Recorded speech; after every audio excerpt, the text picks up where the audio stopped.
So let me just say something that might feel confronting and relieving at the same time.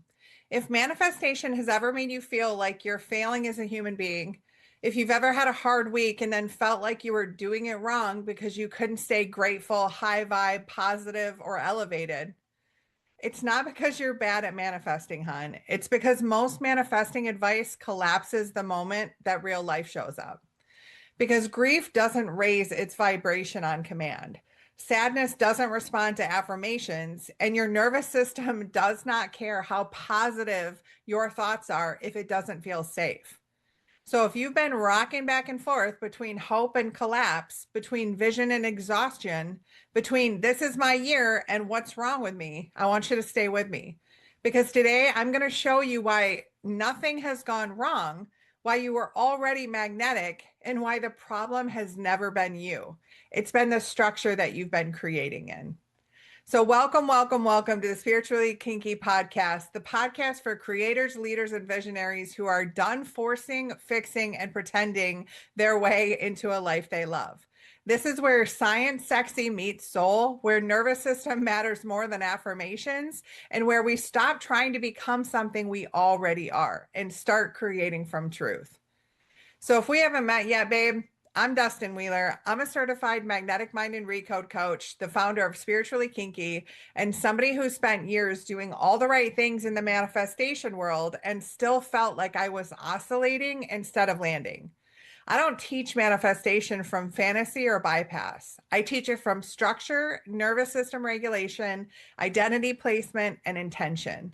Because I've lived the difference between trying to manifest from effort and creating from coherence. And what I know for sure is this: you are not broken. You are not blocked. You are not doing it wrong. You are powerful, and power within the problem structure always feels chaotic. So let's talk about structure, babe. And this is the exhaustion that no one talks about. There's a specific kind of tired that I see everywhere in the manifestation space. It's not laziness, it's not lack of discipline, it's the exhaustion of constantly monitoring yourself, watching your thoughts, checking your feelings, policing your vibration, trying to feel good when you don't, trying to be grateful when something inside of you is grieving, and trying to shift when your body is asking to be felt. And then when it doesn't work, the shame creeps in because the unspoken rule is if it's not working, it must be me. But here's the truth that most people never hear. When manifestation tools require you to abandon your real emotional state, your nervous system interprets that as danger, not alignment. And danger collapses creation. So when someone tells you just feel good during a hard season, your body hears who you are right now isn't acceptable. That doesn't create safety, babe. That creates self-abandonment. And a nervous system that doesn't feel safe doesn't expand. It tightens, it braces, it oscillates, which is why so many people feel like they're swinging between hope and collapse instead of moving forward. Not because they're weak, but because they're trying to create while overriding themselves. So you've probably heard this before. Stop being the wave, be the ocean. Maybe you have, maybe you haven't. And on the surface, that sentence sounds beautiful, true even. But then the advice that follows tells you to try to be the ocean. Try harder, affirm louder, visualize longer, override your feelings faster, which is still wave behavior, a wave desperately trying to claim itself. So here's the truth that no one says out loud. Trying to be the ocean is proof you still identified as the wave. You don't become the ocean through effort. You remember the ocean by removing the structure that made you forget. And effort is the dead giveaway you're creating from the wrong place. Creation doesn't require intensity, it requires coherence. The ocean doesn't strain to move water, it allows movement because the structure supports it. And this is where manifestation has gone sideways because people are being taught techniques without ever being taught structure. And let me tell you, babe, oscillation is not failure. So let's talk about oscillation because this is the experience almost everyone has, but no one names properly. Oscillation looks like clarity and then confusion, excitement and then exhaustion, devotion and then doubt. And it's often labeled as misalignment, resistance, or limiting beliefs. But oscillation isn't a mindset problem. It's what happens when your desire is anchored in the future and your identity is still anchored in the past. So your system swings back and forth trying to reconcile two timelines at once. That's not sabotage. That's a system without the structure to hold expansion yet. And trying to force yourself through that only makes you swing wider. So here's the sexy science part. The nervous system creates from safety and what's familiar, not desire alone. If the body hasn't been taught that the future you want is safe, it will pull you back into what it knows, even if what it knows hurts. So when people say, I don't know why I keep manifesting the same things, the answer is almost always, you're creating from the identity of your past self using tools meant for the future. And this mismatch creates emotional and psychological tension, not traction. So once you see that oscillation isn't a failure, babe, you start to notice something else. A lot of the advice meant to help you is actually the thing keeping you stuck. So let's bust some myths out there. So myth number one is just raise your vibration. This one pisses me off. This sounds loving, but what the nervous system hears is who I am right now isn't acceptable. So people override grief with gratitude, sadness with affirmations, exhaustion with positivity. Now that doesn't raise vibration, it creates internal conflict. You cannot regulate a nervous system by denying its reality. Creation doesn't require a higher vibration, it requires coherence. Truth calms the nervous system faster than positivity ever will. Myth number two, money is just energy. Oh, this kept me stuck for so long. And this keeps people spiritual and broke. Money isn't just energy. Money is value, structure, and nervous system capacity. Energy without structure dissipates, and structure without safety collapses.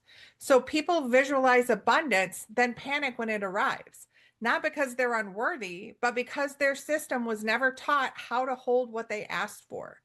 And let me just tell you, money equals value in a way that people are willing to pay for, that creates more pleasure in their life and reduces their pain. That's it. Myth number three, act as if. So when somebody is grounded, regulated, and resourced, act as if, well, this can be playful. But when somebody is dysregulated, it becomes performance, pretending to trust, pretending to feel safe, the fake it till you make it. And the nervous system, babe, knows the difference. You don't act as if you're the future self. You place identity where it belongs and let action follow. Myth number three, just change the belief. Babe, beliefs don't run the show, states do.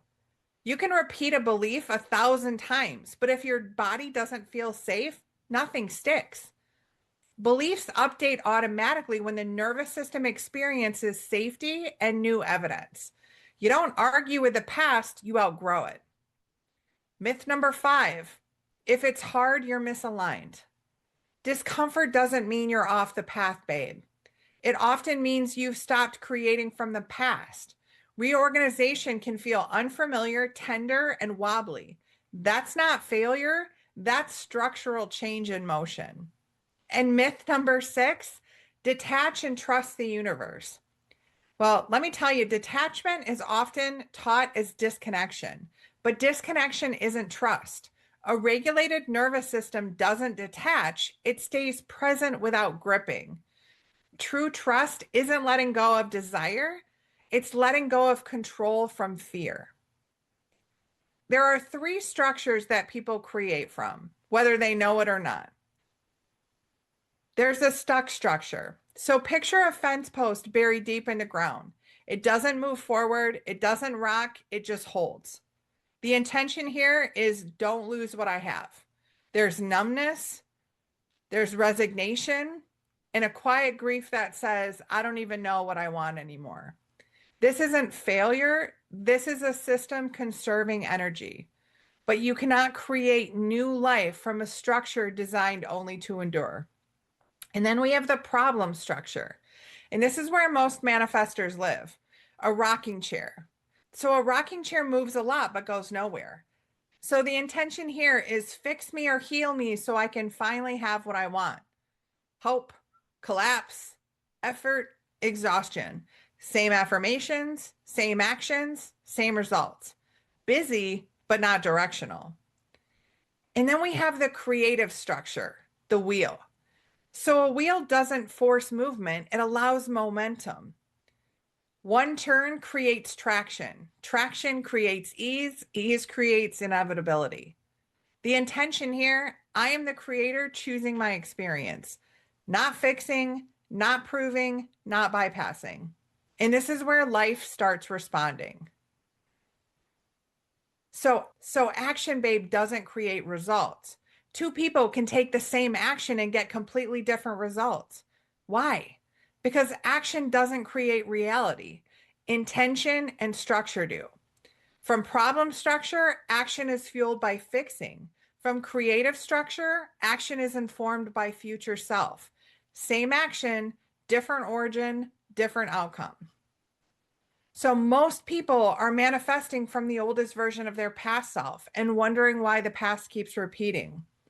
Now, the shift happens when identity relocates. When you stop asking, what do I need to fix? And start asking, what would my future self choose from safety? This is not mindset, babe. This is structure. And I want you to let this land. Nothing has gone wrong. You didn't fail. You didn't miss a step. You weren't bad at manifesting. You were powerful, just creating in the wrong structure in the wrong sequence. And here's the part that most manifestation teachings never name. And it's why so many of them fall short. They confuse imagination with integration. So imagination retrains the brain. Safety retrains the nervous system. Both are required, but they work in sequence, not simultaneously. And when that sequence gets flipped, people don't expand, they recoil. So trying to install elevated emotions while the nervous system is still stabilizing is like trying to upgrade software while the system is rebooting, and trying to demand creativity during a fire drill. The pushback you feel, it was not failure, babe. It was your system saying, not yet. Let this land first. And that matters. You see, the brain can rehearse any emotion through imagination, and that's powerful. But the nervous system only integrates emotions that feel safe to receive. So when we imagine the future, the goal isn't to force elevated emotions. The goal is to introduce emotions the system can accept right now. When the nervous system is stabilizing, relief and safety are the correct emotional targets. Not joy, not bliss, not abundance. Relief, safety, and landing. And then once safety returns, elevated emotions don't need to be forced. They become accessible again, naturally. This is the distinction that most manifestation work skips. You don't install the future while the body is uninstalling the past. You stabilize first, and then you expand. So there are two different systems involved in creation, and they both have different jobs. You've got the brain. The brain's job is meaning, learning, prediction, imagination, and memory. This is your thinking mind, your cortex, your limbic system. And this is where visualization works. Habits change, identity rehearses, future scenarios get imagined. When people say the brain doesn't know the difference between what's imagined and what's real, this is what they're talking about. They're talking about neural activation. When you imagine something vividly, when it feels believable and when it doesn't trigger threat, the brain fires similar circuits as real experience. Neurons that fire together, wire together. That's real. That matters. But that's only half of the system. And then we have the nervous system. So your nervous system has a different job. Its job is protection, regulation, threat detection, state control. This is your brainstem, your vagus nerve, your autonomic nervous system, your body sensations.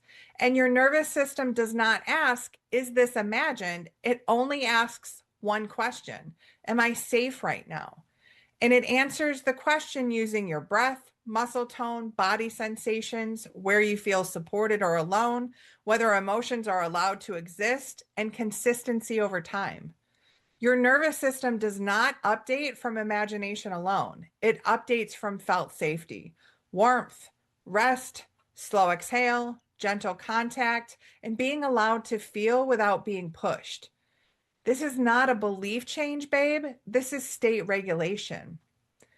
So, this is also why imagination alone sometimes backfires. And here's the critical part. If you imagine joy, abundance, or love while your body is still braced, your nervous system hears, I'm not allowed to feel what I feel. And that equals threat.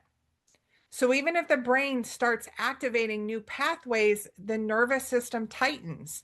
And this is why people experience more anxiety, emotional crashes, grief waves, manifestation burnout. The brain is trying to install a future while the nervous system is still fighting a fire. Now, this is the distinction to remember, babe. Neural pathways learn through imagination and repetition. The nervous system learns through safety and consistency. Both are real, both are necessary. They just work in sequence, not competition. You don't install the future while your body is uninstalling the past. You stabilize first and then you expand.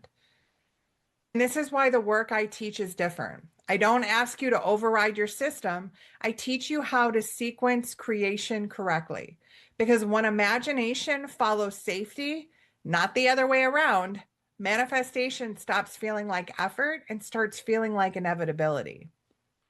So if something in your body softened during this podcast, this is exactly what we practice inside my 10-minute Manifest Now Accelerator Challenge, inside the Spiritually Kinky community for creators on school, where in just 10 minutes a day, there's no forcing, no fixing, no bypassing, just learning how to shift structures so your power finally moves forward instead of rocking in place.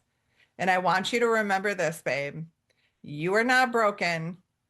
You don't need to be fixed, healed, or improve yourself. You are the creative force within, and you get to choose.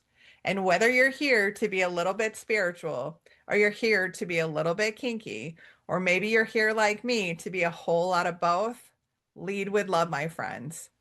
And in case nobody told you today, I see you, I feel you, and I love you.